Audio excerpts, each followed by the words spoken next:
कल्याणम, नमो सिद्धाणम, नमो आयरियाणम, नमो वज्रायाणम, नमो लोये सब सागुणम। पंच परमेष्टि भगवंतों की, गणाचार्य भगवान विराग सागर जी महामुनराज की, पट्टाचार्य भगवान गुरुवर विशुद्ध सागर जी महाराज की।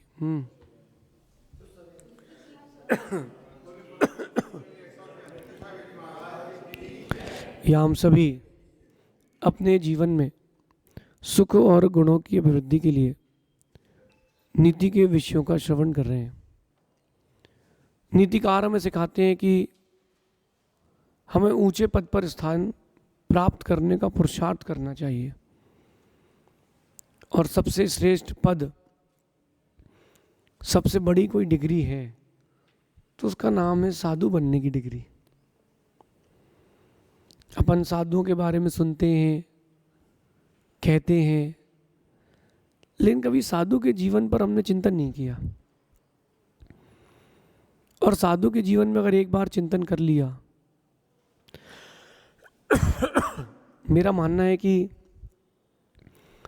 आपकी लाइफ बदल जाएगी। एक बात मैं आप सबसे कहता हूं कि साधु के बारे में कहना, साधु के बारे में सुनना और साधु को सुनना, दोनों में बहुत डिफरेंस है।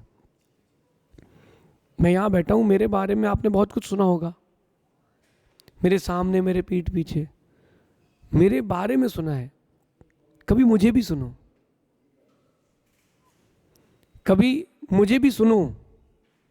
कभी आप कभी भी किसी साधु के पास जाओ तो उसके बारे में तो सुनना, लेकिन उसको भी सुनना। साधुता का जो जीवन है वो परम आनंद का जीवन है। अक्सर ये होता है कि हम जो बाहर की चीज़ें दिखती है उसको ही सच मान बैठते हैं, अंदर नहीं जाते। अंदर भी झांकना चाहिए। कॉरपोरेट सेक्टर में कहते हैं थिंक आउटसाइड द बॉक्स। लेकिन ये जो साधुता का जीवन है या नीति का जीवन है, वो नीति कहती है कि थिंक इनसाइड द बॉक्स। आप जो है वो आउटसाइड का आउटलुक देखते हो, जबकि इनसाइड का आउटफिट देखना चाहिए। जो अंदर चल रहा है आपके व्यक्ति के, दुनिया के, चीजों के अंदर क्या है उसको देखो। साधु बनना बहुत कठिन काम है, बहुत कठिन काम है। साधु के लिए बोलना बहुत सरल काम है। आप बोल सकते हो बहुत अच्छे से कि यार महाराज जी कितने अच्छे हैं, प्रशंसा की बात कर रहा हूँ, निंदा की तो बात ही नहीं कर रहा हूँ, कि वो महाराज कितने अच्छे हैं, उनकी बोली इतनी अच्छी है, उनका स्वभाव इतना अच्छा है, वो इतने अच्छे हैं, ये सब आप बोल सकते हो। लेकिन एक बार रह करके देखो कि उन्होंने वहां तक पहुंचने के लिए कितनी मेहनत की है। मंजिल, जो मंजिल होती है, मंजिल जो होती है, मिल जाए जब किसी को, हर कोई साथ निभाने आ जाता है। रास्ता कितना कठिन था तय करने का, वो कोई नहीं देखता। दुनिया में कोई नहीं देखता कि रास्ता कितना कठिन है। हर किसी को देखता है कि मंजिल इतना बढ़िया, बहुत बढ़िया, वेरी गुड। अपन रास्ते को भी तो देखें कि उसने कितना कठिन रास्ता तय करके वो मंजिल पाई है। लोग मुझे भी देखते हैं, बोलते वाह यार बहुत बढ़िया महाराज यार, लोग क्या, इनको लाखों करोड़ों लोग रोज सुनते हैं। लेकिन उस रास्ते को तय करने के लिए उन्होंने कितनी मेहनत की है। साधु बनने के लिए एक सामान्य इंसान ने कितनी मेहनत की है। आपको तो लगता है कि राम भगवान बन गए बस, और क्या है। अरे राम ने, राम से श्री राम तक का जो रास्ता तय किया है, राम ने भगवान राम तक का जो रास्ता तय किया है, कितना कठिन था। जब राज्य करने की उम्र आई, पिताजी ने जंगल भेज दिया। जब फिर मौका मिला राज्य करने का, जब उन्होंने निर्णय कर लिया कि यहीं राज्य बसाते, सीता का हरण हो गया। सीता को लाए, अयोध्या लाए तो सीता का अपवाद हो गया, फिर सीता को छोड़ना पड़ा। कितना कठिन है। राम की लाइफ इतनी टफ रही, फिर अपन का क्या होगा। अपन तो आम है। आज की नीति कह रही है कि साधुजन अपने सुधार के साथ साथ, जो साधु की क्वालिटीज, उनका काम क्या है, साधुजन अपने सुधार के साथ साथ अच्छी समाज का एक निर्माण भी करते हैं। यद्यपि उनका काम नहीं है समाज निर्माण का, लेकिन साधुजन का एक इनर कर्तव्य होता है कि यार वो अपने जीवन को निखारने के साथ साथ औरों के जीवनों को भी निखारें, और यही साधु का कर्तव्य है। साधुजन अपने सुधार के साथ साथ समाज का एक अच्छा निर्माण करते हैं। और देखना आप उन लोगों को जिनके बच्चों ने या जिन्होंने बचपन से ही साधु की संगति ले ली हो, वो कभी पथ से भटकते नहीं हैं, वो कभी पथ से यहाँ वहाँ नहीं जाते, वो पथ संभाल करके रखते हैं। बचपन में ही बच्चा अगर साधु की ओर आकर्षित हो जाए तो जब वो बड़ा होता है तो उसके भाव भी साधुता के रहते हैं। बचपन का वो छोटा सा एक पौधा बीज देख लेना आप, जिसको प्रॉपर खाद दी जाए, एक बाड़ी बना करके रखा जाए, उस पर उसका धीरे धीरे धीरे धीरे निर्माण होता है अंदर अंदर। पहले वो नीचे जाता है, फिर वो ऊपर जाता है, और फिर वो एक बहुत बड़ा वृक्ष बनता है। लेकिन आप देखना कुछ पेड़ ऐसे होते हैं जिनकी सेवा शुश्रूषा नहीं होती, कुछ पेड़ ऐसे होते हैं जिनकी सेवा शुश्रूषा नहीं होती, वो फिर ज़्यादा बड़े फल नहीं दे पाते। बचपन से ही आपके समाज के निर्माण के लिए साधु अपना जीवन लगा देते हैं। अब आप सोचिए कि उन्होंने कितनी मेहनत की होगी।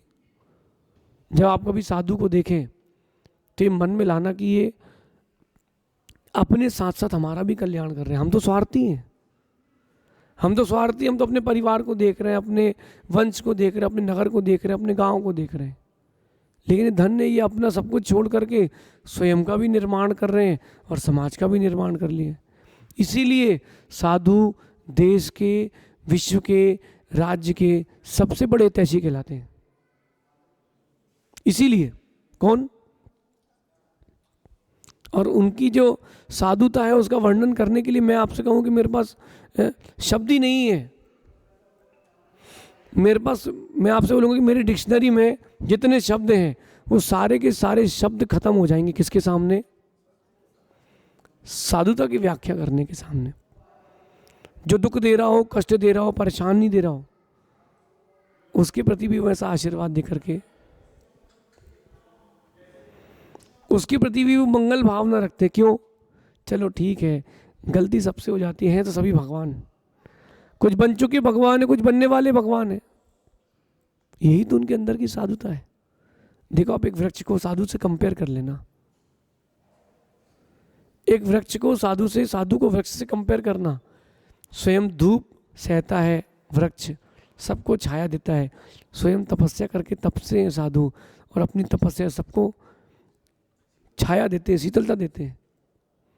सोचो आप एक मिनट के लिए अगर दिगंबर परंपरा की बात की जाए जैनों की, तो उनके गुरु दिगंबर रहते हैं, गुरु दिगंबर रहते हैं, और समाज को दिगंबर का नाम देते हैं।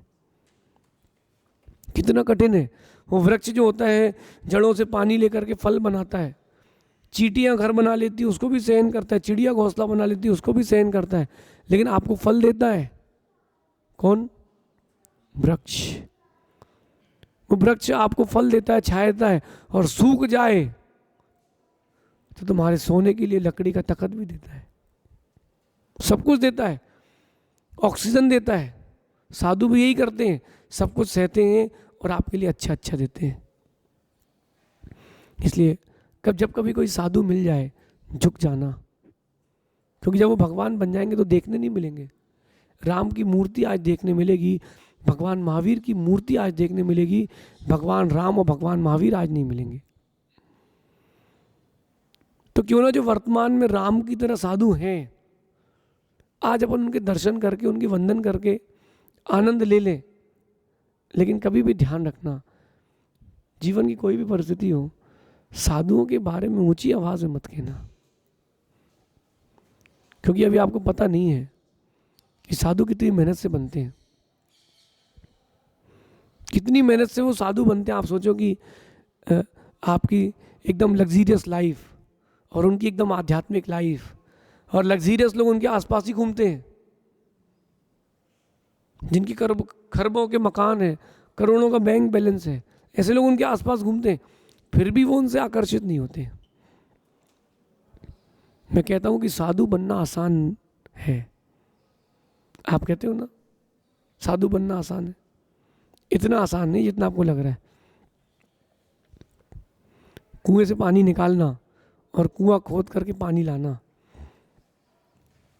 जमीन आसमान का अंतर है।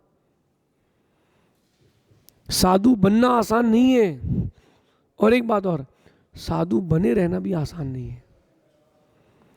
साधु बनना भी आसान नहीं है और साधु बने रहना भी आसान नहीं है, दोनों चीज़ें कठिन है। मैं तो इतना समझ लेता हूँ, आपसे कहता हूँ कि बात समझना कि साधु बनना खेल नहीं, बच्चों का तेल निकल जाता है अच्छे अच्छों का। जब कभी आप किसी साधु के लिए कहो तो एक नहीं, 100 नहीं, 1000 बार सोचना कि मैं किसके लिए क्या कह रहा हूँ, कि भगवान की मुद्रा लिए हैं, ये सबको जोड़ करके समाज को एकत्व करके चल रहे हैं, और हमारा इनके प्रति क्या कर्तव्य है। साधु जब भी दिख जाए नतमस्तक हो जाना, क्या पता किन साधु के दर्शन से तुम भी भगवान बन जाओ।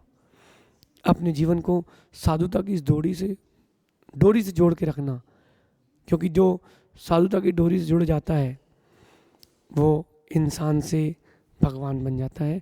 ऐसा आप चिंतन करना। शेष अपन फिर आगे देखेंगे। भगवान महावीर स्वामी की